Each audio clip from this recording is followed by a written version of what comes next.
नमस्कार दोस्तों, आज हम बात करने वाले हैं ईरान और इजराइल के बीच बढ़ते युद्ध की।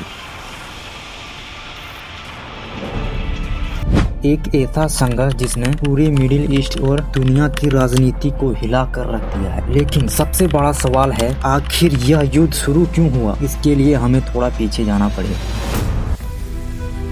ईरान और इजराइल के बीच दुश्मनी आज की नहीं है। कई दशकों से दोनों देश एक दूसरे को अपना सबसे बड़ा दुश्मन मानते हैं। इजराइल को डर है कि ईरान परमाणु हथियार बना सकता है। अगर ऐसा हुआ तो मिडिल ईस्ट की ताकत का संतुलन पूरी तरह बदल सकता है। वहीं इजराइल का कहना है कि उसका परमाणु कार्यक्रम सिर्फ ऊर्जा और सुरक्षा के लिए है, न कि किसी देश पर हमला करने के लिए। लेकिन हालत तब ज्यादा बिगड़ गई जब अचानक सैन्य हमले शुरू हो गए। रिपोर्टर्स के अनुसार इजराइल ने ईरान की कई महत्वपूर्ण सैन्य और परमाणु ठिकानों को निशाना बनाया। इसके जवाब में ईरान ने भी इजराइल पर मिसाइल और ड्रोन से बड़े हमले किए। इन हमलों के बाद मिडिल ईस्ट में तनाव बढ़ गया। अब इस युद्ध की सबसे खतरनाक बात यह है कि इसमें सिर्फ दो देश ही नहीं है। अमेरिका खुलकर इजराइल के समर्थक में दिखाई दे रहा है, जबकि मिडिल ईस्ट के कुछ अन्य देश ईरान के करीब माने जाते हैं। यही वजह है कि कई विशेषज्ञों को डर है कि अगर यह संघर्ष और बढ़ा तो यह एक बड़े क्षेत्रीय युद्ध में बदल सकता है। अब सवाल उठता है,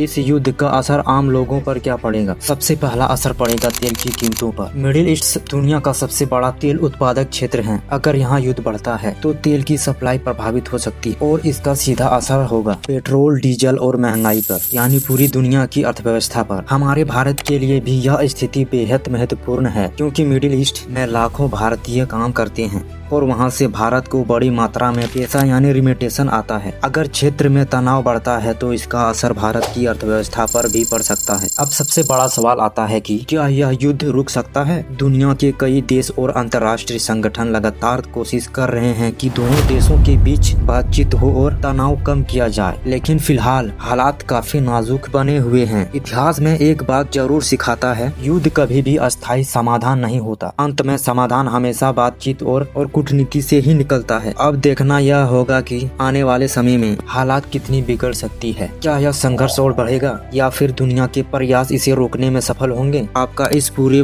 मुद्दे पर क्या विचार है? क्या आपको लगता है कि यह युद्ध जल्द खत्म हो जाएगा या यह और बड़ा रूप ले सकता है? अपनी राय कमेंट में जरूर बताइए।